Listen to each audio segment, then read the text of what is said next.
আল্লাহর রহমতে আমরা যুদ্ধ করে হলেও ভোট দেব, এরকম মনোভাব নিয়ে ভোট দিয়ে আমরা ইনশাল্লাহ বিজয়ী হয়ে ঘরে ফিরব।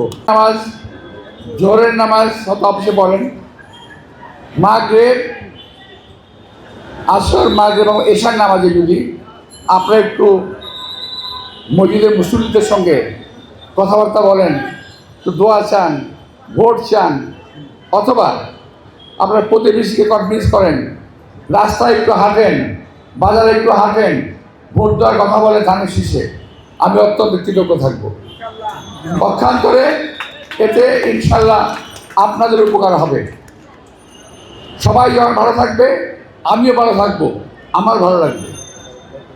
আপনারা সব ভালো থাকেন, আল্লাহ আপনাদেরকে হেফাজত করুন এবং 12 তারিখে সবাই সহি সালামতে ভোট দেবেন ইনশাআল্লাহ।